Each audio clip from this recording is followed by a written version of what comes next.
This is the Great Pyramid of Giza, and this is the only known statue of its builder, a man named Khufu. It's small, just 7 centimeters tall, about as big as your hand. Imagine being so powerful that you can command the building of the largest structure in the ancient world, and yet all that's left of you are a few hieroglyphs carved in stone and a tiny statue, just a name. The legend says Khufu was the second king of the 4th dynasty of Egypt, ruling over 4,500 years ago. According to legend, he reigned for 51 years, building the Great Pyramid as his eternal resting place.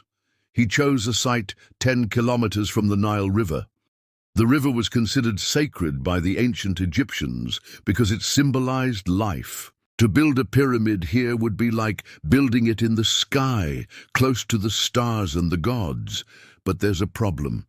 The majority of Egyptologists think that these legends might be wrong. They think that Khufra didn't build the Great Pyramid. So who did? We don't know, and that's why we have to start our story here with a question mark. There is so much we don't know about Khif. Where did he come from? How did he get to be the ruler of Egypt, and most importantly, what was his role in building the Great Pyramid? Sadly, there's no epic tale of a great leader or a cruel tyrant. There's just this, a dark silhouette of a statue of Khufu carved on the wall of a tomb.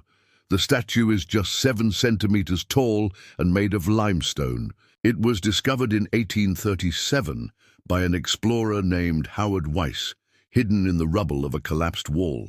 Most Egyptologists agree that the statue depicts Khufu, but even that is debatable. The inscription above the statue reads, "The sculptor, holding a chisel in his right hand and a piece of stone in his left." But some believe that it may actually refer to an artist, not a king. So let's take a moment to appreciate what we do know. We know that Khufu ruled Egypt thousands of years ago. We know that during his reign, the Great Pyramid was built. And we know that he chose his final resting place inside of it. What we don't know is how and why he did any of those things. Why did he decide to build his pyramid here?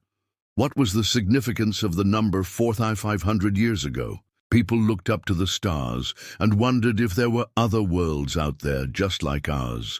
For the ancient Egyptians, the heavens were full of wonders and mysteries. Some saw omens and predictions in the movements of the planets and stars.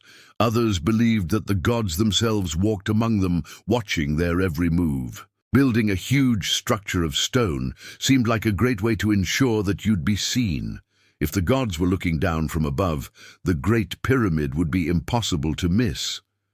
Plus, making such a huge structure might make you very popular with the people. But in the end, it also seems to have been a big mistake, because Khufu had no idea how heavy those stone blocks were. Imagine you're an ancient Egyptian worker tasked with building the Great Pyramid. You wake up before sunrise and immediately head to the building site. The heat is already starting to build, and you can feel the sweat dripping down your back. You grab a hammer and chisel and get to work. Hours pass, and you haven't even made it to the top of the pyramid yet. By midday, you're exhausted and thirsty. You take a break to drink some water and catch your breath. As you look around, you realize that everyone else is taking a break too. The workers are sitting in groups, chatting and eating. You join them, and soon you're laughing and joking around like old friends. Before you know it, it's time to go home. You pack up your tools and head to your hut. As you walk, you chat with your friends about your plans for the next day. You can't wait to see what new challenges the pharaoh has for you. But as you get closer to home, you start to slow down. Your arms are aching, and your back is sore. You need a break from the pyramid. Once you get home, you collapse on your bed and fall asleep. When you wake up, you do it all again, day after day, year after year. That is until one day you can't take it anymore. Maybe you're injured, or maybe you just can't take the heat. You decide to quit working on the pyramid and try something else. What would you do if you knew that your work was never going to end?